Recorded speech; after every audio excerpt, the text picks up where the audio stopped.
Dozer was a giant Rottweiler, calm, settled, unbothered. Then a tiny puppy came home, and for the first time in his life, he had absolutely no idea what to do. What happened next, nobody expected.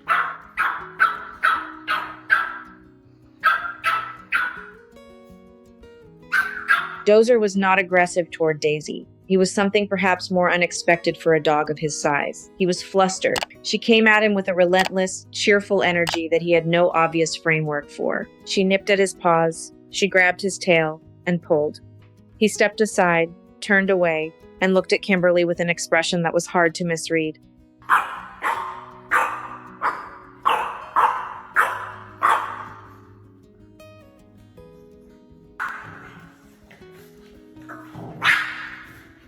He had been living a calm and orderly life, and Daisy appeared to have no interest in that arrangement. For several days, the dynamic held. Daisy pushed, Dozer retreated, and Kimberly wondered if the gap between them was simply too wide. And then, one afternoon, something shifted. Dozer ran.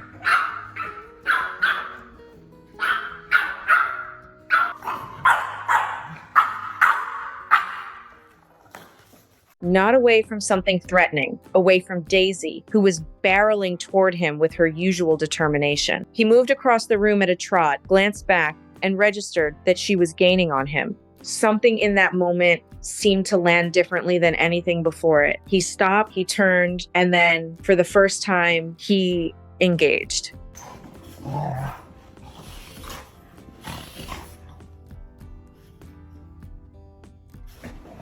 From that day forward, they were together. Dozer, despite the considerable difference in their sizes, was consistently and deliberately gentle with Daisy. When she refused to give up a toy he wanted, he would settle nearby and wait, patient and unbothered, until she was finished. He seemed to understand, in whatever way dogs understand such things, that she was small and that he was not, and he carried that awareness quietly in everything he did.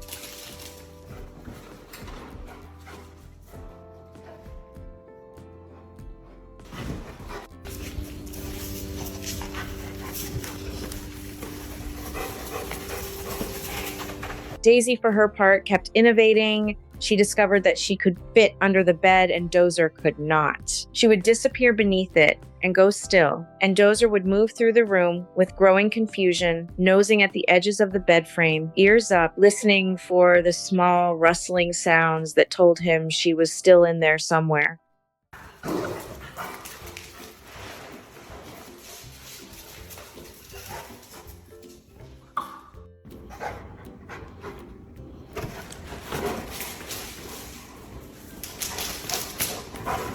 Daisy's enthusiasm extended to the ordinary objects of daily life with an intensity that was hard to explain.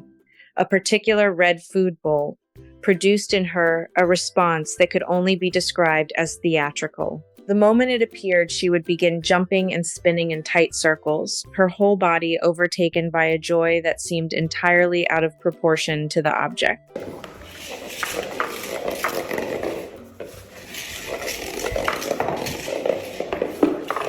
Dozer would watch this display from a comfortable distance with the composed dignity of a dog who had made his peace with living beside someone like her. But Daisy's energy was considerable, and Dozer, a more settled adult, could not always match it. Kimberly began to think about what Daisy actually needed, which was a companion who ran at the same frequency.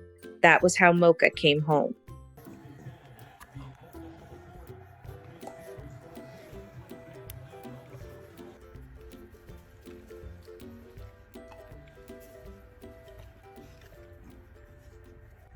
Daisy accepted Mocha with the same immediate certainty she had once forced upon Dozer. There was no adjustment period. There was no hesitation. Daisy simply decided, and Mocha apparently agreed.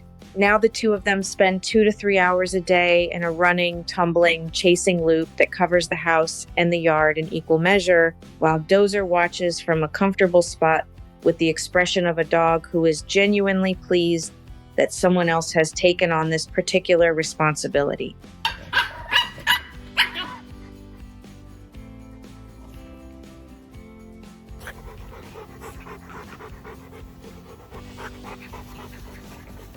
Some friendships begin with one determined soul who simply refuses to take no for an answer? Does your own companion have a unique habit that tells you they feel safe? I'd love to read your stories in the comments.